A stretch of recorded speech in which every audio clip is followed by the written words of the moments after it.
Tahukah kalian bahwa pernah ada sebuah perang besar yang meletus karena hal yang dianggap sepele? Kapal-kapal perang Prancis berlabuh di Teluk Meksiko. Suara meriam mengguncang udara, kota pelabuhan terbakar, ribuan orang panik. Dan semua ini, menurut sejarah, dipicu hanya karena sebuah toko kue kecil. Inilah kisah perang pastry. Konflik antara Prancis dan Meksiko pada tahun 1838-1839. Perang yang tampak konyol, tapi di baliknya ada cerita tentang politik, ekonomi, harga diri, dan imperialisme. Tahun 1821, Meksiko merdeka setelah 11 tahun berperang melawan Spanyol. Tetapi Meksiko pasca kemerdekaan dinilai sebagai negara muda yang rapuh.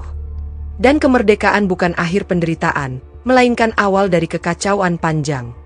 Antara 1821 hingga 1838, Meksiko dipimpin oleh lebih dari 20 presiden, rata-rata berganti hampir setiap tahun.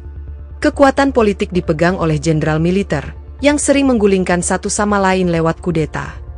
Ekonomi kacau, utang luar negeri menumpuk, mata uang jatuh, perdagangan lumpuh akibat perang. Rakyat kecil menderita karena pajak tinggi dan keamanan jalanan buruk. Di tengah kekacauan ini, banyak orang asing mencoba mengadu nasib di Meksiko. Termasuk komunitas kecil dari Prancis, pedagang, pemilik restoran, dan pengrajin. Salah satunya adalah Monsieur Remontel, seorang pembuat kue atau patisier. Ia membuka toko kue di Tacubaya, pinggiran Mexico City. Sebuah toko sederhana, tapi bagi Remontel, itu adalah hidup dan kebanggaannya. Namun, ketidakstabilan politik Meksiko membuat usahanya terancam. Tentara sering merampas barang seenaknya. Kadang pelanggan lari tanpa membayar. Dan pada tahun 1832, sebuah peristiwa terjadi yang akan mengubah sejarah.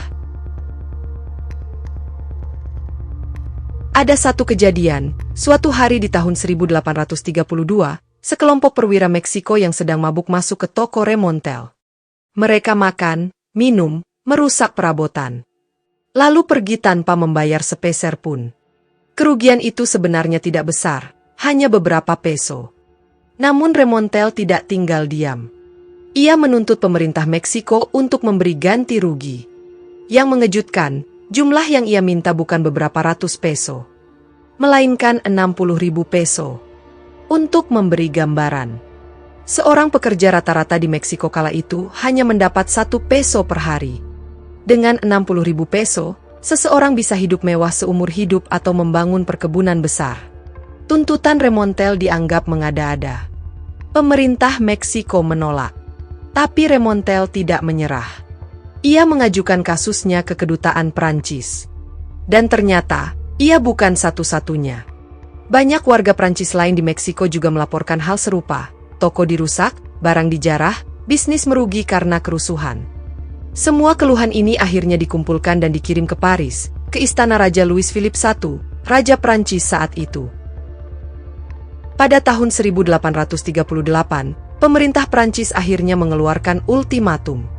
Mereka menuntut agar Meksiko membayar 600.000 peso sebagai kompensasi kepada warga Prancis. Bagi Meksiko, tuntutan ini mustahil dipenuhi. Seluruh pemasukan negara per tahun saja tidak sampai setengahnya. Ekonomi sedang kritis akibat perang saudara. Pemerintah juga sudah dibebani utang luar negeri dari Inggris dan Amerika Serikat. Meksiko menolak, tapi penolakan ini justru membuat Prancis marah. Sebagai negara kolonial besar, Prancis ingin menunjukkan bahwa mereka tidak bisa diremehkan. Akhirnya, pada November 1838, armada Prancis yang dipimpin oleh Laksamana Charles Baudin berlayar ke Teluk Meksiko. Mereka memblokade Veracruz, pelabuhan utama dan pusat perdagangan Meksiko. Dengan blokade ini, perdagangan internasional Meksiko lumpuh total. Tidak ada kapal yang boleh masuk atau keluar. Ekonomi yang sudah hancur kini semakin tercekik. Pada 27 November 1838, Prancis meningkatkan tekanannya. Mereka menembakkan meriam ke kota San Juan de Ulua, benteng di pelabuhan Veracruz. Ledakan menghantam dinding batu, gedung runtuh, rakyat panik melarikan diri. Meksiko mengirim pasukan untuk bertahan. Dan disinilah muncul tokoh besar, Antonio López de Santa Anna. Santa Anna adalah mantan presiden, seorang jenderal flamboyan yang terkenal ambisius. Meski reputasinya kontroversial, ia turun langsung memimpin pertahanan melawan Prancis. Dalam pertempuran sengit itu, Santa Anna terluka parah. Sebuah peluru meriam menghancurkan kakinya, hingga akhirnya harus diamputasi. Ironisnya, justru dari kehilangan kakinya, Santa Anna menjadi pahlawan. Rakyat menganggapnya simbol pengorbanan, seorang jenderal yang rela memberikan tubuhnya demi Meksiko. Namun, meskipun semangat perlawanan besar, Meksiko tidak bisa menandingi kekuatan laut Prancis. Veracruz jatuh ke tangan musuh. Dengan pelabuhan utama dikuasai, perdagangan lumpuh, dan rakyat menderita, Meksiko tidak punya pilihan lain. Inggris, yang khawatir blokade ini mengganggu kepentingan dagangnya sendiri, turun tangan sebagai mediator. Akhirnya, pada 9 Maret 1839, sebuah perjanjian damai ditandatangani. Isinya, Meksiko setuju membayar sebagian kompensasi kepada Prancis. Armada Prancis ditarik dari Veracruz. Perang yang berlangsung hampir setahun penuh pun resmi berakhir. Namun, luka yang ditinggalkan jauh lebih besar dari sekadar ganti rugi. Dampak dan warisan sejarah Perang Pastri meninggalkan banyak ironi. Bagi Prancis, perang ini dianggap kemenangan kecil. Mereka berhasil memaksa Meksiko membayar, tapi dunia menertawakan mereka karena alasan perang yang absurd, sebuah kue tart. Bagi Meksiko, perang ini menunjukkan betapa lemahnya mereka menghadapi kekuatan asing. Rakyat kehilangan kepercayaan pada pemerintah, ekonomi makin runtuh. Bagi Santa Anna, perang ini justru menjadi titik balik. Kakinya yang diamputasi dikuburkan dengan upacara militer, dan ia dipuja sebagai pahlawan. Kesempatan dan keberuntungan untuk Santa Anna, karena sebelumnya dia dikenal sebagai presiden yang memecah belah Meksiko selama 11 tahun menjabat. Popularitasnya kembali melambung, meski di tahun-tahun berikutnya ia menjadi sosok kontroversial yang menjual wilayah Meksiko ke Amerika Serikat. Perang ini juga memperlihatkan bagaimana negara-negara Eropa pada abad ke-19 selalu mencari alasan, bahkan sekecil aduan seorang pembuat kue, untuk campur tangan di Amerika Latin. Dan itulah kisah singkat Perang Pastri, perang yang berlangsung 1 tahun yang dimulai karena perkara sepele.